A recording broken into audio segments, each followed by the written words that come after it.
Hey, welcome back, everybody. Thanks for joining us. Time to meet our community, the Hispanic business community here in Orange County. Powered by the Orange County Hispanic Chamber of Commerce and Orange County's only community radio station, OC Talk Radio.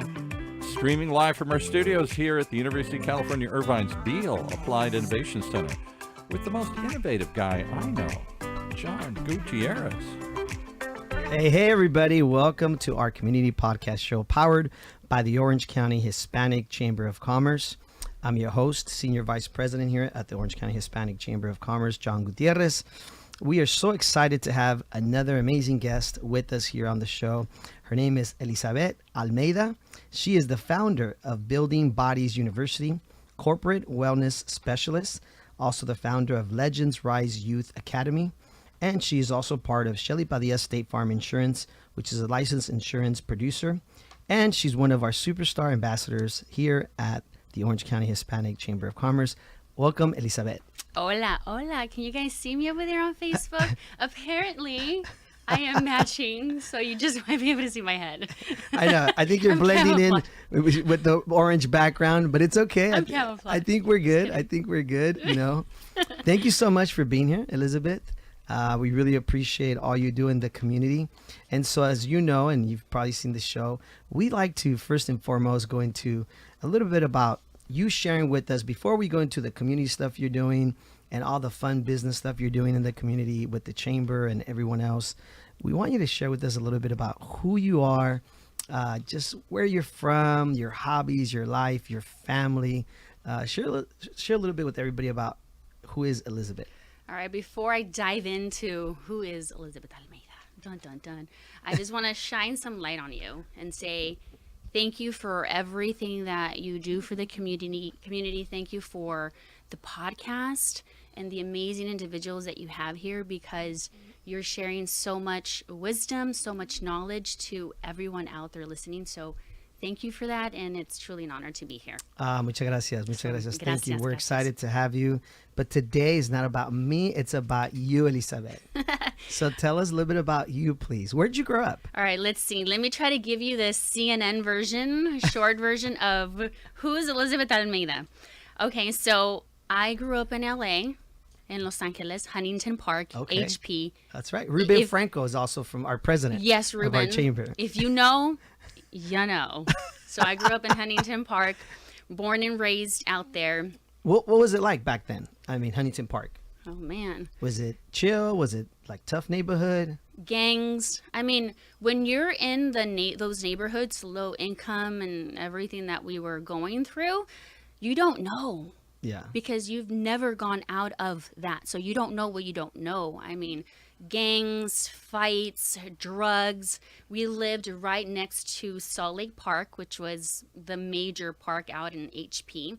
Our house is right here and the park was right next door.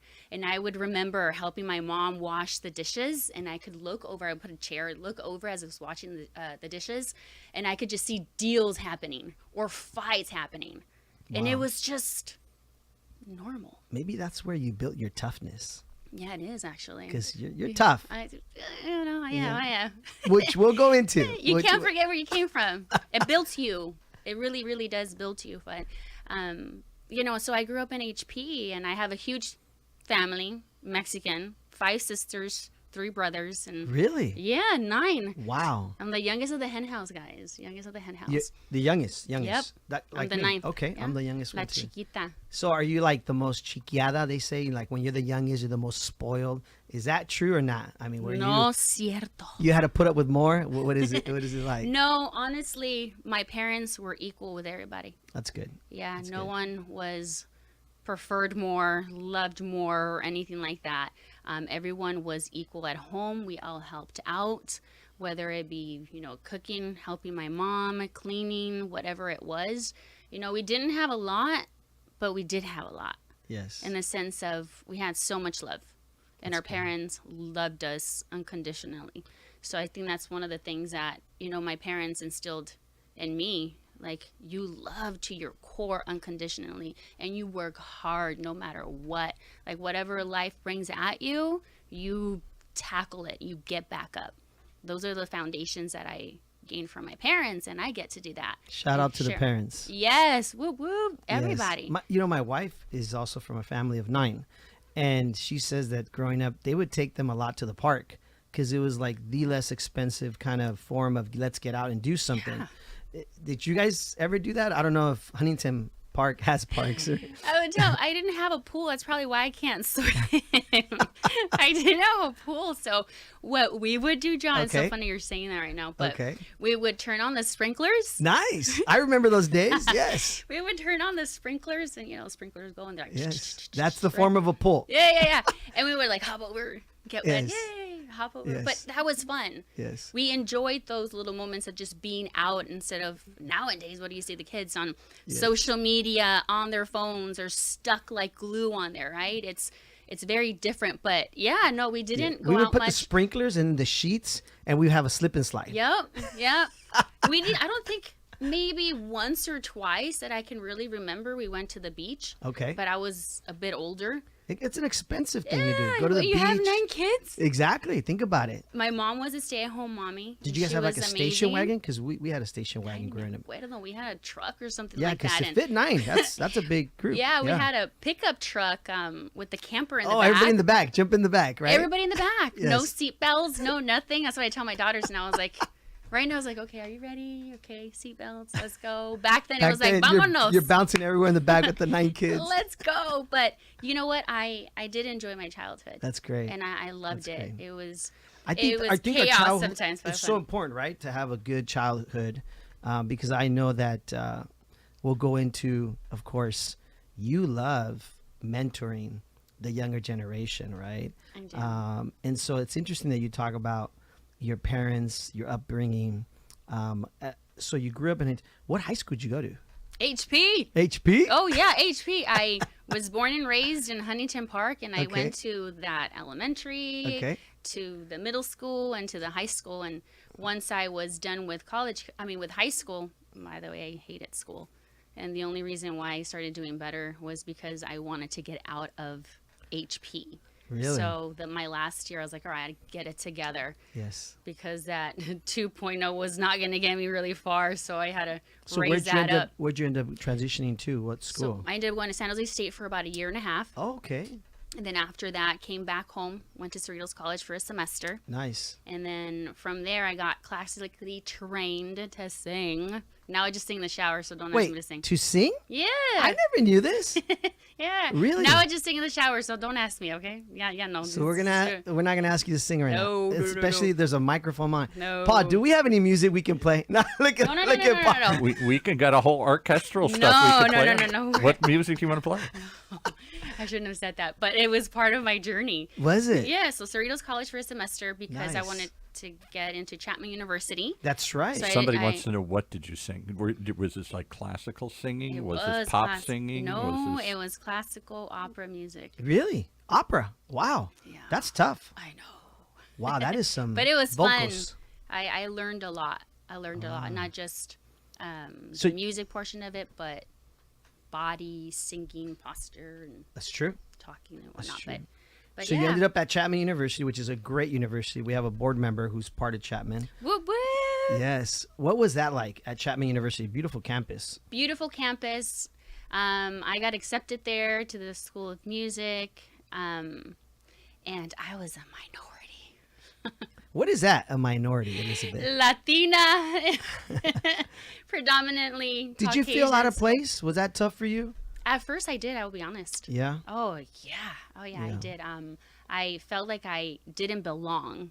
Okay. I felt like I didn't belong, but I knew I belonged Yes. because I wanted to be that change. I wanted other people, other students, other kids, my future kids to see, like, it doesn't matter where you came from. It doesn't matter, your settings or the family that you grew up in or those opportunities or non-opportunities you had. It doesn't matter. It's what you do moving forward. Exactly. And I became that. So every single time I drive by Chapman, I'm like, yes, it's Latina. Went there. Yeah, and Chapman University, it's considered one of the really tough universities to go and be there. I mean, it's got such a great reputation. So kudos to you for doing that. Gracias. So you got done with college, and what happened after that? What was your next step? aside from being a famous singer No, my that you God. wanted to be? No, mira, nada más. Aquí con el singer. So I transitioned to teaching. So I went in there as a minor in voice and left as a peace studies major. Reason being is because a lot of the credits that were from San Jose State didn't transfer over, at Really? least to the teaching credentialing program. So I ended up doing that. But straight out of Chapman, I ended up working for a nonprofit organization. I Okay. was working for this program, after school program that worked with kids. So if you know the hours between 3 and 6 p.m., that's when things usually start happening. That's when a lot more kids are tentative to get into trouble or getting into gangs, because a lot of parents are either still working, they're not home, and the kids are alone. So What city was this at? Riverside. Riverside. Okay. Riverside. Yeah. Oh, So wow. I started a program, a pilot at one of the schools in Riverside, and I oversaw 100 students, 5 teachers in that program, and then I kind of just Yeah, like went up the ladder. like a team. Oh with you? yeah, Okay. yeah. And then when I went up the ladder in that, and then I oversaw 8 middle schools within the Jurupa Unified School District, Riverside District. Yes. And I fell in love with it, Wow. and I knew I don't want to be in the classroom. Yeah. There's something much more. I wanted to run my own show. I wanted to do things the way I wanted to. I think teaching is amazing, and seriously, kudos to the teachers, because you go through a lot and you're literally helping Yes. our kids, our next generation. Kudos to all the teachers out there working hard. Seriously. Yes. Shout out to them. Because I was in the classroom for a little bit and I was like, ay, Dios mío. Well, putting together curriculum is very tough. I know Yeah. because I was in that industry when I Yeah. first got out of college, and it's a lot of work. So you're running this after school program, and you found the fire, the inspiration, right? No, so I loved it, and I knew that I wanted to do things a little bit different. I always associate it more with the older kids, with the youth, with either middle school or in high school. And I'm like, man, I was that kid. I was the rebellious. I was the one that was ditching. I did not like school. You ditching? No. Yeah. I tell my daughters, I was like, look, all right, you do that, I am 10 steps ahead of you, girl. Don't forget where I came from. I came from LA. But I hated school, and I figured and found out that I can associate with these kids, with these students. Yes. It's giving them hope and opportunity to be better and do better. We have choices in life. We really, really do. And me having 2 kids, I have a 14-year-old daughter who's just in high school. Jeez, I have a high school girl. And a 10-year-old. Ah. So for me, Shout out to them. shout out to my babies. Boop, boop. They That's don't think right. I'm cool, but I think I'm cool. Whatever. But I want to make sure that I'm that example for them. Exactly. As as a woman, and I have 2 little girls that are always watching me. If you're Exactly. parents out there, even if you're not parents or you're godparents, you know that there's kids watching your every single move, and they will mimic, because they are like sponges. Of course. They will mimic you, course, every yes. single thing that you do. So I knew through that one day that I was going to have my foundation. I knew one day that I was going to build a program that was going to be beyond different, and I was going to be in the classroom. I knew there was a problem, and I was going to find a solution. That's great. So that's how I came about with my Legends Rise Academy. Okay. Tell us Mm-hmm. about that. So I became a life coach as well through the pandemic. I was like, there's much more. Okay, my businesses kind of had to stop for my corporate, and we'll talk a little bit about that. Yes. Yes. Because I know you were doing corporate wellness. Yeah. So, but through the pandemic, I became a life coach. That's great. Something that I've always wanted to do. That's great. You pivoted. Oh, because yeah. A lot of people during that shutdown, again, you were doing corporate wellness, right? And then that all shuts down. Mm-hmm. Yep. That's great that you found another opportunity Oh, yeah. in life coaching. There's always great opportunities in crisis. Exactly. And people always think, this is happening to me, instead of this is happening for me. Exactly. Maybe there's something greater and bigger Can you and repeat better. that one more time? Which part? Just kidding. You said, this Yeah. is happening to me. Yes. As opposed to, this is happening for me. A lot of people. I love that quote. A lot of people have the mentality, whoa, this is me, whoa, things are happening to me, I wish things were different, blah, blah, blah, instead of, what about it's happening for you? Exactly. I think everything that comes our way, and we don't even know what battles we're dealing with. So many people, the greatest CEOs, the greatest people out there, are walking around with these smiles, John, on their faces. And behind those smiles, there's so much pain. We don't know what they're going through.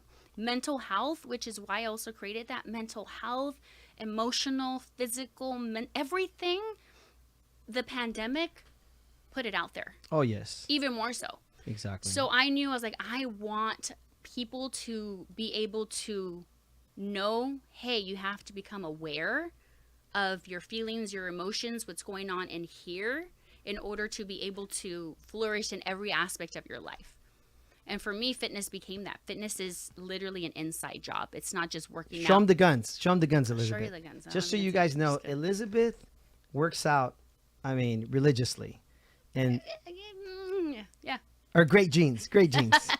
and that's hard to do, right? Like, it's hard to stay motivated. How do you do that? Where do you find that motivation? Obviously you have great energy. Where do you find that? What do you think drives you? I'm going to tell you something. And I teach this to my students, and I was teaching this for my corporate wellness companies, is motivation is going to be short term. It's not going to last. But your discipline is what's going to keep you going. If you don't know your why, how are you supposed to know how to move forward? So have a plan in place? You have to know your what. What's your purpose? Okay. Why do you get up every single day to grind and hustle? There has to be a bigger purpose than you. What's your why? My daughters. And then I do not want to die and meet my maker, and for my maker to show me all this list of all the things and purpose and everything that he had for me, and I accomplished nothing. Exactly. I want to leave a legacy, not just for me, but for my daughters, and then for others, that everyone that I get to talk to and I get to speak with, that I hope that at least one thing that I say today will shift and change your perspective and become more aware of who you are, and that you get to know you. If I can change that, we're good. You hear that? Know your why. That's very important. Yeah. And if you don't know what that why is, come see Elizabeth. Call She can me. help you find that why. And we may smile about it, but there's a lot of people dealing with that on a daily basis. They're not sure what their why is, right? What they should be doing, and they're maybe all over the place. So let's really quickly go back to your corporate wellness, because I know we only have about 5 to 10 minutes to go. Paul, give me some leeway here, Paul. So tell us a little bit about the corporate wellness that you were doing, and then how you ended up with at the chamber. Let's go into that, of course. It all links in together. But my corporate wellness is, I used to come from a company. I worked for a 9-to-5 job, and I always loved working out, eating better, and being healthy. But because the work and the job that I had was so demanding, I was tired. I didn't want to go home and change and go work out. Like, I just wanted to drive by somewhere, get some food, go home, see my babies eat, and then just go to sleep, right?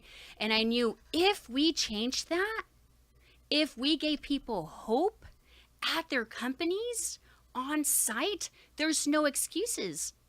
No excuses. So I created a program for big organizations or small, doesn't matter how big your company is, where I come on site and I do a on-site wellness program, whether it be lunch and learns, whether it be on-site fitness classes, whatever that looks like for the particular company, nutrition consultations. I'm a life coach now, so life coaching comes into play. And I created that program for them. And I'm going to tell you, John, I had multiple people come and talk to me and say, Coach, I didn't feel like coming to work today. Yes. I had a really bad day yesterday. Yes. And I was going to call off. And I didn't call off because I knew you guys were going to be here. Wow. And I That's honestly, powerful. That's great. wish that more organizations, more companies would instill in having an on-site wellness program for their people, because especially now with the pandemic, and I see it, depression, anxiety, I'm going to say it's suicide. Exactly. I mean, everything, emotional, spiritual, everything is tanking. And having that in a company is huge. Well, It's a game changer. I think you and I have talked about this in the past. It's also part of like the whole body, mind, Yeah. and spirit, right? And you need all those three components to be constantly, hopefully, being pushed Yeah. or motivated, right? And so that's great that you bring that to the table. I feel like you bring that to our chamber, to be honest. You bring this great energy at the golf tournament, at Estrella Awards, whatever event you come out to as an ambassador now, one of our official ambassadors, Sylvia, our chair from Chase Bank, of course, officially said, hey, we need to make these young ladies or these people ambassadors, of course. And I know at the golf tournament, she recruited many of you. Honored. Elizabeth, Diana, a bunch of you. So how did you end up at the chamber? What does the chamber mean to you now? Because of you. Well, not just me. I mean, If you guys know John brings everyone together. You really do. You have that gift. thank you. Where you bring people together and the energies and everything. And that's why we're here, and we get to network and we get to meet incredible people that are here for the same common goal to impact, change, the community or each other. Well, I just try to invite Yeah. people to be part of the platform that our Hispanic Chamber of Commerce offers. And of course, there, I think, is where you met a dear friend of mine, Araceli Padilla, Shelly Yes, Padilla, my with State girl. Farm, right? Yes. And I think you also do some work with her, right? I do. So because obviously, I met you, and then through that I met Shelly Padilla. Shout out to my girl, and because I love it. Yes, so if you guys need anything, please let us know. It's been a true honor to be part of Shelly's tribe, honestly. It's been about a year. Shelly's Tribe. I like Shelly's that. tribe, yes. I like that. The tribe of women, because in the Wait, office. real quick, Mhm. everybody listening out here, just so you know, Shelly's Tribe. Come see Elizabeth and be part of Shelly's Tribe. I like that. That's a great marketing slogan, right? Yeah, we got you. We got your back. State Farm and Shelly and the tribe. We got you. And I see how there you've incorporated your health and wellness and all that. That's awesome. We have, and I can't even stress to tell you how important it is to be able to, as a unit in the office, to be able to plug away, because we're always like this, right? 24/7. And if Yes. you're able to get away, and at the office, literally 35 minutes, we do a workout, and I kick your butt, yes, right? 35 minutes. And But then I've seen Alexis and the girls. I mean, they love it. Oh, yeah. They really enjoy it. it's a mental thing. So when Yes. you work on you and you move your body, you're going to feel better. You're going to make better decisions. What is it? The endorphins, right? The Yes. dopamine levels, you release that, you feel better, Yes. right? And then you're going to be better at work. You're going to be more pleasant on the phone. I mean, when you go home, all that, it all links up together. It's the mindset, it's the physical health portion of it. And, you have to really condition all portions of all that. So with State Farm, with my corporate wellness companies, and then also my youth academy with the kids, and that I help the teachers there as well. That's awesome. Man, my cup is being filled constantly. Well, I think that whatever you have that you're eating and drinking every day that gives you that motivation, I got to say, it's bottle it, sell it, because we all wish we had your drive and your energy, Elizabeth. You can have it. I'm going to tell you 3 things you want to do. Faith, because you can't do things alone. 2, move your body 10-15 minutes a day. And then 3, gratitude. Gratitude, yes. The act of gratitude. If you're grateful for where you at, everything is good. Elizabet, I'm so sorry. Paul's giving me the eye, the evil eye, the producer. But, this has been so much fun. We really appreciate having you. Again, folks, Elizabet Almeida, founder of Building Bodies University, corporate wellness specialist. She's the founder of Legends Rise Youth Academy. And, of course, she's part of the Shelly Padilla State Farm Insurance licensed insurance producers there. And, of course, she's one of our Orange County Hispanic Chamber of Commerce superstar ambassadors. We just want to say thank you so much for everything you do in the community. Thank you for being on our show today. I know it goes by really, really fast. Hopefully there's some good information that everybody has out there. Reach out to Elizabeth. Reach out to us at the chamber.